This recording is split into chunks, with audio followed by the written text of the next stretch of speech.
본인 혼자 이렇게 끙끙거리고 딱 쉬시고 안 가시는 분이 있다니까요. 제가 복장 터지는 분이 있어요. 이건 일상생활 지장이 있잖아요. 그쵸. 근데 이게 또 오후 되면 펴지거든요. 또. 그거 안 오세요.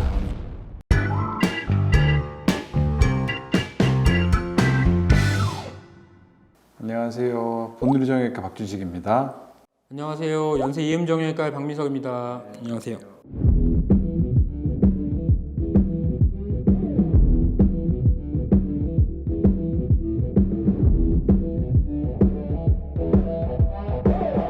직장인들이라고 하면은 이게 컴퓨터 하는 직장인들만 있는 게 아니라 다 포함되죠. 그러니까 뭐 사실 직장인이라고 하면 어쨌든 취미로 하는 게 아니고 어쩔 수 없이 먹고 살기 위해서 손을 사용하는 사람들이란 말이에요. 그런 사람들은 사실 치료하기가 굉장히 힘듭니다. 굉장히 힘들죠. 네. 굉장히 힘들어요. 외려 저기 마우스 하시는 분들은 괜찮아요. 맞아.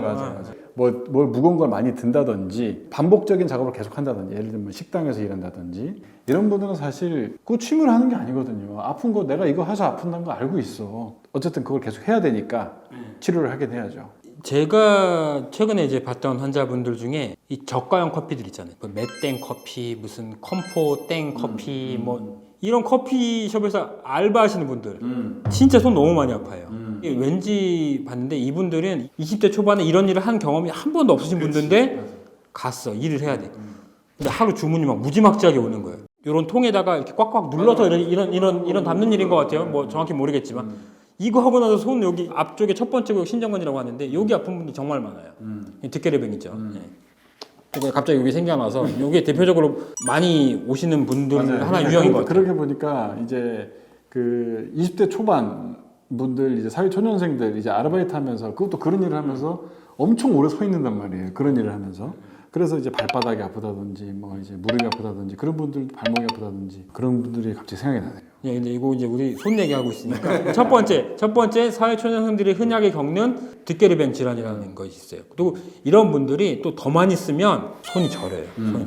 손이 저린데 새끼 손가락은 잘 안 저리고 요 한 4개 손가락이 막 저려요. 보통은 이제 중년분들이 많이 생겼는데 요새는 조금 젊으신 분들도 많이 생기는 것 같아요. 컴퓨터 많이 하시는 분들도 그렇고 이걸 이제 대표적으로 수근관 증후군이라고 하죠. 대부분은 관절염이 굉장히 심하게 진행이 된다 하더라도 통증이 비례하는 경우는 잘 없고 손은 얼마나 많이 사용을 하느냐, 과도하게 사용을 했느냐가 사실 제일 중요하단 말이에요. 힘줄의 염증이 심해지면 건초염도 생기지만 이제 방아쇠 수지라고 해서 손가락이 움직일 때마다 딱딱 걸리고 이제 아침에 일어났을 때 이게 손가락이 펴지질 않아서 이 손으로 이렇게 펴야 펴지고 다시 구부르면 또 다시 안 펴지고 이게 반복되고 손 좀 쓰다 보면 또 괜찮아지고 그런 것들을 이제 다 건초염의 결과물들이죠. 네. 그리고 사실 이 수근관 증후군도 정중신경이 압박되는 건데 이 정중신경이 횡수근인대라고 하는 두꺼운 띠 밑에 힘줄들하고 같이 지나가요. 그래서 힘줄 많이 쓰시는 분들이 힘줄에 염증도 생기고 여기에 물도 차면서 한정된 공간 내에 압력이 올라가는 이제 수근관 증후군이 더 생기는 거죠. 이것도 사실 힘줄염이랑 무관하지 않아요. 수근관 증후군도. 뒷계리병, 수근관 증후군, 건초염, 방아쇠 수지 이게 어떻게 보면 많이 사용해서 생기는 그냥 오버유저 신드롬이죠. 그렇죠. 예, 힘줄이 많이 사용해서 생기는. 근데 중요한 건 아까도 말씀드렸다시피 이게 취미로 하는 게 아니다 보니까 그만둘 수가 없다는 거죠. 그럼 어떻게 해야 되죠? 근데 20대 알바분들은 그만둘 수 있어요. 다른 일 하시면 되는데 사장님들이 못 그만둔 말이죠. 사장님들 어떻게 해야 돼요? 정말 안 써야 되는데 안 쓰기가 너무 어렵잖아요. 어떻게 설명해 드려요? 일단 저는 이게 안 쓰시는 게 제일 좋고요 라고 안 쓰셔야 된다고 장황하게 설명을 안 드려요. 왜냐면 안 쓸 수 없다는 걸 알고 있으니까. 이제 최대한 줄이시는 게 좋고 줄일 수 없다면 치료를 좀 더 자주 받으시러 오시라. 주로는 어떤 치료를 선호하시나요? 저는 뭐 일단 염증이 일단 생기는 게 원인이란 말이에요. 그래서 염증이 안 생기게 만들면 되죠. 먹는 소염제가 당연히 첫 번째 단계고요. 그 다음에 주사로 소염제를 투입을 하는 방법이 있을 거고 그리고 또 한 가지는 똑같은 주사지만 그 약해진 인대를 튼튼하게 만들어서 얘네가 염증을 자연적으로 이겨낼 수 있게끔 만들어주는 방법이 있을 거고요. 그리고 또 다른 체외충격파라는 치료를 통해서 염증을 없애는 방법이 있을 거고 체외충격파는 그 염증도 없애면서 좀 더 튼튼하게 만들어주는 두 가지 효과를 가지고 있으니까 그것도 효과적이고 정 안 되면 수술까지도 하는 거죠. 네. 직장인들은 병원 가기 되게 싫어하는 것 같아요. 일도 있고 업무에도 지장이 생기니까. 그 혹시 이제 직장인들 스스로 자가 진단해서 이런 증상이 있었을 때 이럴 때는 병원 가봐라 하는 게 있을까요? 일단 많이 아프면 굳이 우리가 뭐 와라 하지 않아도 오시겠죠. 너무 많이 아프거나 내가 일상생활에 지장이 있거나 예를 들면 마우스를 이게 해야 되는데 뭐 클릭하고 휠을 돌리는데 너무 손가락이 아파서 왼손으로 해야 돼. 지장이 있을 거 아니에요. 아 이거 병원 가야 되겠다 생각을 하시겠죠.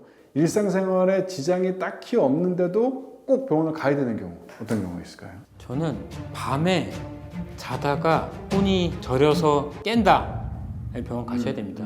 이거 꼭 하나 기억하세요. 자다가 깨서 손저리다. 병원 가세요. 저희가 그래서 물어보죠. 이것 때문에 자다 깬 적 있으신가요? 그게 사실 꽤 중요한 의미를 가지거든요. 아니 그리고 저도 다 하나 더 생각나는 거는 아침에 일어났는데 손이 계속 이래요. 아침마다 일어나는 근데 손이 계속 이래요. 그러니까 이러면 병원 가세요. 이거 가세요. 이렇게 되는데도 안 가는 사람이 있나요? 있어요. 본인 혼자 이렇게 끙끙거리니까 딱 쉬고 안 가시는 분 있다니까요. 제가 복장 터지는 분이 있어요. 이건 일상생활 지장이 있잖아요. 그렇죠. 근데 이게 또 오후 되면 펴지거든요. 또. 아하. 그거 안 오세요. 안 오시는 분이 있어요. 그래서 물어보는 포인트들이 몇 가지 있어요. 환자분들한테. 그러게요. 그러고 보니까 환자분들 중에 이렇게 된 지가 뭐 3개월, 6개월 됐다 이런 분들 꽤 많고요.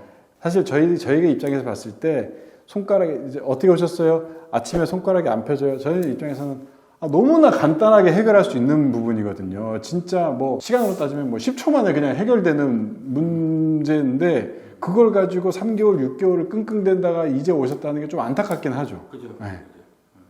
그리고 하나 더는 이 엄지손가락이 간혹 이렇게 안 들려서 오시는 분들이 있어요. 엄지손가락이 이렇게 구부러졌다가 안 들려서 오시는 분이 이런 분 빨리 병원 가셔야 됩니다. 요 엄지손가락을 드는 힘줄이 이것도 힘줄염 중에 하나인데 힘줄이 이렇게 있는데 이 힘줄이 많이 사용하신 분들 중에 그냥 끊어지시는 분들이 있어요. 그리고 손목 골절이 있거나 손목 골절 수술을 한 이후에 이 손을 막 잘 뭐 사용하고 안 아프다가 잘 사용했는데 아주 늦게 이 엄지손가락이 갑자기 안 들려요 이렇게 오시는 분들이 있어요. 이 병원 바로 가셔야 됩니다. 근데 저도 아침에 일어나면 좀 뻣뻣하긴 하던데. 그럼 마우스 그만하세요. 마우스 그만하세요. 일을 너무 많이 해서 그런 것 같습니다. 네. 저는 괜찮아요. 저는 게임만 안 하면 손이 저리지 않아요. 전 손이 저려서 문제예요. 지금 방금 말씀해주신 게 이렇게 들어올렸을 때나 들고 자다 깼을 때 이런 경우에가 이제 수술이 필요한 경우인가요? 엄지손가락이 안 들리는 경우 수술해야 됩니다. 그리고 저림이 너무 심해서 뭐 자다 깨 정도의 저림이 계속 있는 경우 수술해야 됩니다. 이제 뭐 주사로 해본 경우도 있고 한데 우리가 이제 바로 이거는 주사 치료하지 말고 바로 수술방으로 들어갑시다 하고 하는 경우가 간혹 손에서도 있는데 그 손목 터널 증후군 중에서 여기 신경이 좀 죽어가는 경우 그런 경우에는 최대한 빨리 그 신경을 더 죽지 않도록 구출을 해줘야죠. 네. 손목에 신경이 하나 지나가는데 이게 요 가운데 안으로 들어와서 우리가 가운데 있다고 해서 정중신경이라고 하는데 이게 대부분은 감각신경이에요. 그래서 요 네 가지 손가락의 감각을 담당하는데 이 무지구라고 하죠. 무지구. 요 근육도 이 정중신경이 신경을 담당한단 말이죠.